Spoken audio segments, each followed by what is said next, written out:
Ripped from her life of domesticity, Santosh, a young widow, now desperate to support herself, accepts an opportunity to inherit her husband's job as a police officer in the rural badlands of India.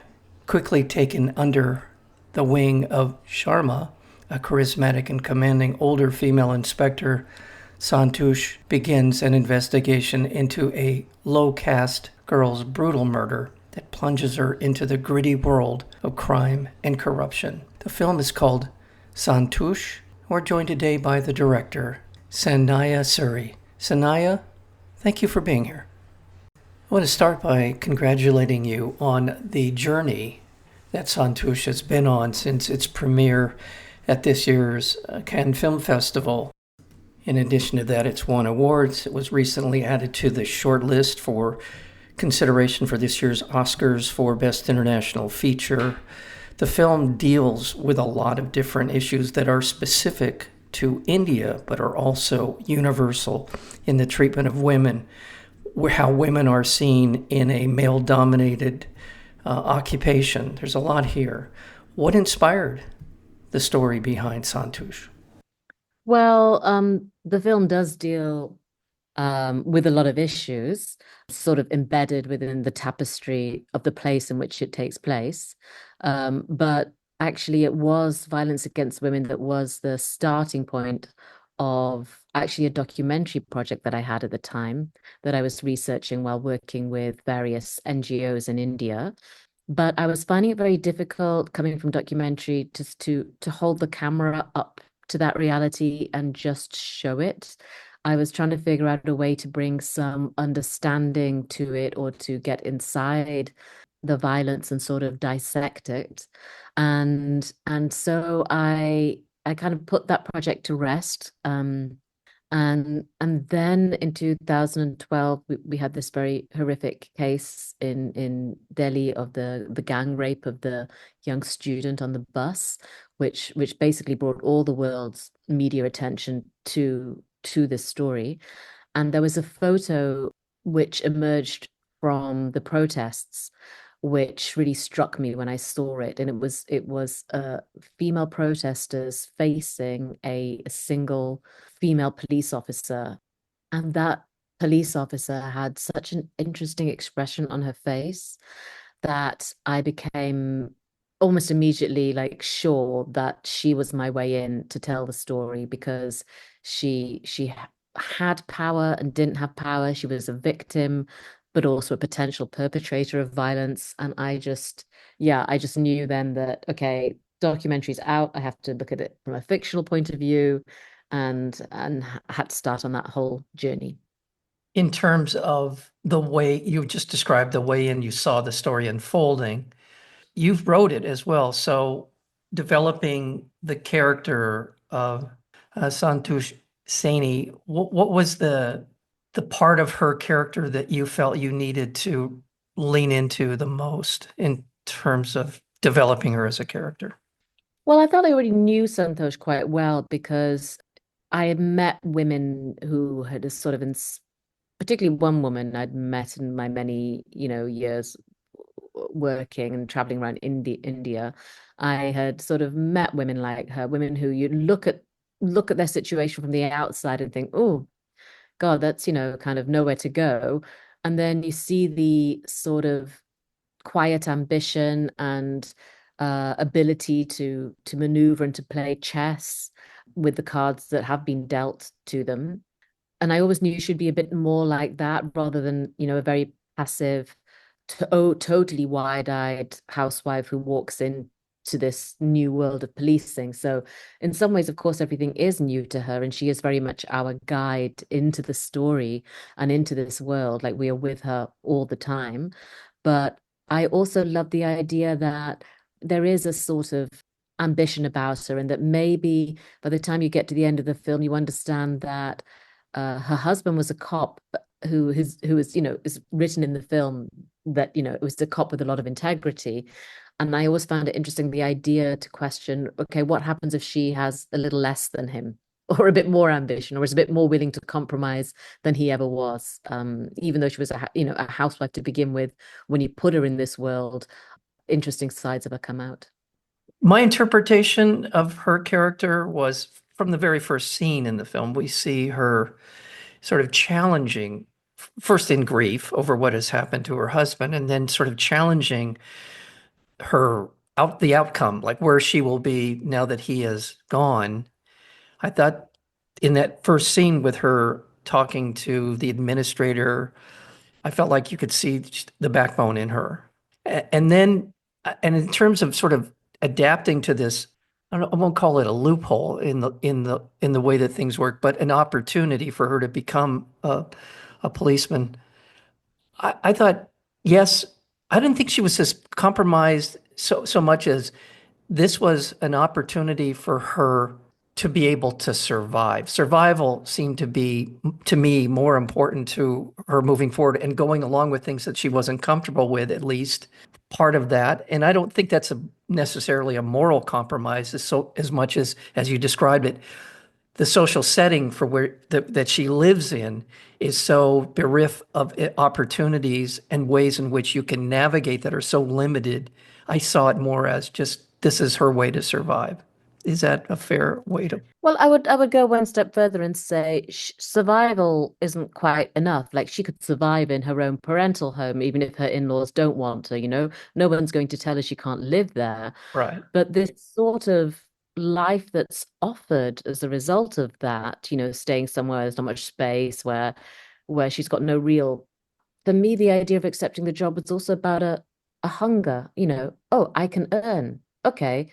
You know, Yeah. it's a sense of some of the film is all about, it's about a search for status. So as a housewife, she had status. That gets lost totally as a widow, especially in India. That she becomes pretty much zero status when she loses her husband. You know, someone to be discussed about where she can be put and, you know, who will take her. So that's not really a position she wants, she's happy to be in. So it's more about a hunger to maybe, okay, maybe I'll go out and look at this new world. Maybe there'll be opportunities in there for me. So she takes it slightly naively, but also there's an idea of, yeah, what could I earn? And I would have the money, wouldn't I? So it's about refinding her status continually throughout the film. And her name, Santosh, Santosh in Hindi means satisfaction. Oh, And there's a sort of uh, hunger and a sort of desire to find that satisfaction throughout this film about, yeah, who she is. just a fascinating character and a terrific performance by Shahana Goswami does Yeah. an incredible job with this film because she, for the most part, is very quiet. It feels like there's a lot to watch in her countenance, the way she carries herself. And for a lot of the film, she doesn't say much especially when she's in this kind of back and forth with her supervisor, Geeta, who is, well, again, another one, Sunita Rajwar, does the two of them together. Again, that's where the film, for me, really begins to take on multi dimensions. In now she's in a world that she, as you put it, provides her with a little more opportunity to move forward with her life, but it's also fraught, and it's something she really doesn't know how to navigate. And here's Gita, who seems to understand this world, this system that and maybe an ally or maybe not. We're not quite sure. So I just thought that dynamic is just beautifully played in the film. Thank you. Yeah, I was so keen on having this a female relationship, you know, in all its complexities, a mentor-mentee relationship, which, you know, is where multiple, it's not so much as, you know, being twisty and turny, it's just about the thing that multiple things hold true at the same time, don't they? You know, like Yeah. she both is mentoring her and, you know, teaching her the system, but there is also manipulation and, you know, there is also tenderness and all those things exist at the same time and don't necessarily cancel one another out. Yeah, almost all of the characters are, at least these two women for sure, are capable of holding this dichotomy together in the same scene, in the same conversation. Yeah. So I want to go to the meat of the story, which is this investigation into a rape and that occurred. And in that realm of that part of the story, it really broadens out the film, really broadens out not only just the crime, the caste system. There's just a whole bunch of things that come into play over the course of this investigation. My compliments to you as a writer and as a director as well, but as a writer to be able to introduce so many different things and to keep them, in my mind, all in frame throughout the film. Thank you. Thank you. You know what? It's interesting because on paper, like if you talk about the film, it seems like, oh my God, there's a lot of issues in there, right? But actually, it's not quite how I conceived it. It was more about conceiving a sort of a type of place, a type of straw dogsy kind of shithole in which I was going to put her. And in that shithole, all these things just exist, including the perpetual casual violence. They just sort of hang in the air. That is just what the place is, it's sort of unremarkable. It just is. Yeah. And without pointing to it too much, it was then looking at, okay, so so if you put her in there from where she's come from, with her ambition and her search for status, but also, her sense of right and wrong and her feelings about women and, violence against what if you put her there? What happens to her? What happens if you put anyone in that place and they absorbing this on a daily basis? That was kind of, yeah, what was interesting to me. And also to look at all these different levels of hierarchy and power and plays of power between everybody, whether it be in religion or caste or sex. Yeah, it just becomes more like a complex web of things rather than a list of issues. Well, it's not just one intractable thing, it's multiple intractable things, seemingly intractable Exactly. elements that you're just we're talking about. And there is something to this sort of, I'm borrowing a phrase, and it's a little extreme to say it this way, but it's the banality of the corruption. It's the banality of the violence that I think is what, as you were describing it, that's how it comes across to me in the film. And to try and I don't know what the word is, if it's reform or to change a society that seems so endemic for so long. I mean, there's issues in every country in the world that are related to these issues in some manner of speaking. But the way this plays out in the film, it's just such a powerful, it's always there. It's lingering in every part of the story is the intractability of what these women are up against. Oh, And caste wise, not just the women yeah. and the Islamophobia. Yeah. You know what?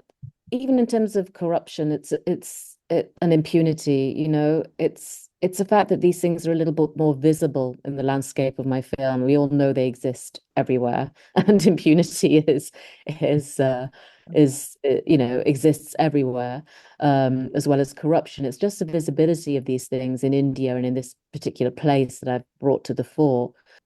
But this is why the end of the film is so important to me, because it is endemic and making reform is sort of not possible in this, in her scope of what she can do. But that's why there's this one image at the end of the film, which is very important to me, which is the couple on the platform at the end of the film. Yes.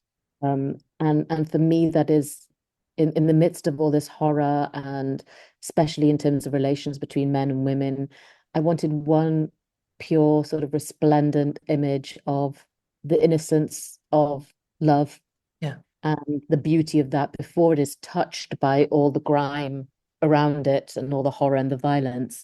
And that's why that image is sort of in the film and my most most important image for me, because there is always a counterpoint. And it's good that it's being witnessed by our hero in the film as well. I think for me, that's important that she's seeing, something better than what she's just been through.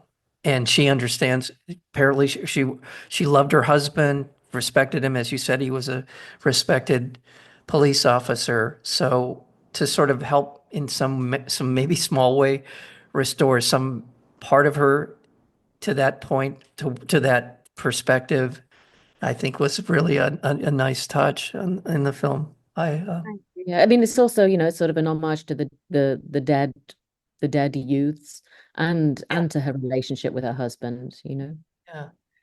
I just want to remind our listeners we're talking about the film Santosh, and it is England's submission for Best International Feature Film. I do want to talk a little bit about that, but I also want to remind our listeners we're speaking with Sandhya Suri. Congratulations on being Britain's submission for Best International Feature at this year's Oscar Awards. Congratulations on that. As a filmmaker, as someone who, as you were saying, done documentary work before, as someone who is a filmmaker, the thrill of hearing your name mentioned in regard to what I consider to be one of the prestigious awards in the world for a filmmaker. How did you take that? It's such a hard slog. And the first great moment to finishing a film is to say you finished it in the way you wished to finish it with no bad compromises. So that was already like a first really great feeling for me to finish this film after sort of 10 years it took to make. Oh. And then, getting selected for official selection at Cannes and then this one, it was such a huge one. So I did a big fist pump. My daughter was with me. I'm a single mum. We had to struggle through this whole shoot and everything and absences all together. So it was our win. We had a big hug in the street.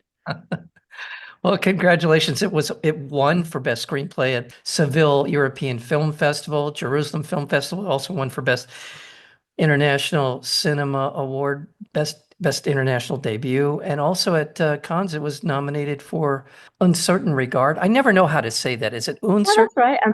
Un certain regard in Okay. French and un certain regard in English. Yeah. Film has won a number of awards around the world, and deservedly so. It is just a beautifully, and it looks great. End with this, and that is your background in documentary filmmaking. Did you use a documentary cinematographer or someone who is well versed in documentary work, or did you go with a more traditional cinematographer in this? Well, to come at that answer slightly different angle, for me, it was a lot about having like a documentary authenticity and a documentary sort of truth to it, just in terms of the level of detail and a sense of immersion in the place.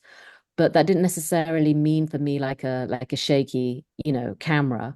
And what I want, I was really drawn to Leonard Hilliger's work because there was a certain sensibility around it and a certain sort of visceral nature to it. I thought it had a lot of poetry, but also a sense of precision was what I was looking for, an economy. So it wasn't about like hoovering, in a documentary style so much, but someone who was ready to move sort of a bit more lightly with the crew would be ready to be flexible in terms of using natural light and being happy to not have like total control over sets and situations because then you would be shooting a lot of live locations. So he definitely had that flexibility and was really happy to go towards yeah, sort of, hairy shooting in live markets at night in India. Had to That be someone up for the adventure, basically. Yeah, and that one of the reasons I asked the question is because increasingly I am seeing narrative films where they're using someone with a background in documentary filmmaking, especially when you don't have a huge budget. You need somebody who is, as you said, light on their feet in terms of moving from scene to scene, getting things right without a lot of setup. And I just feel like that is what an invaluable skill set to have as a cinematographer to be able to do that. Or if you want to set up, if you're going to work on a Coen Brothers film, okay, you know you can do that as well. But to be able to move around on your feet like you see in this film is really an asset, and it really looks. It's a beautiful look. That's one of the reasons I wanted to ask you about. Is it Leonard Hilge? Leonard, yeah. I can't say his, and you see, I know I can't say his surname properly. Hilliger. I don't know. It's Dutch. It's hard. He'll forgive me. But just to say on the flip side of that, though, I think like coming from a first as a first fiction feature, it was very important to have someone who'd shot fiction features before because I knew I would need to lean on them in terms of shot breakdowns and things like that, also that would be a very tight collaboration. So I think that I wouldn't have gone with someone who'd just come from documentary because I needed that experience of getting through a fiction day, because it is slightly different. Yeah. Well, again, it looks great. And boy, the performances all the way through the film are just spot on. And especially, you've got to get the right actors to do the parts that aren't such ennobling characters. And I felt that that was another part of the film that really worked for me is having these people who are the police officials or whoever it might have been in the film that isn't a good guy, if you will, to be able to really pull that off. And just a wonderful piece of work all the way around. My congratulations. Thank you so much. Oh, thank you. Again, the film is called Santosh, and we have been talking with the director as well as writer for the film, and that would be Sandhya Suri. Thank you so very much for your time today. Thank you very much. You have been listening to Cinemaphile with Mike Kaspar, the place where you will hear from the best in independent documentary and foreign filmmakers. Please check out our previous interviews as well as upcoming interviews and special programming by going to cinemaphilepod.com. We are also available on Apple Podcasts, Spotify, and YouTube, searchable under Cinemaphile with Mike Kaspar. Until next time, thank you for listening.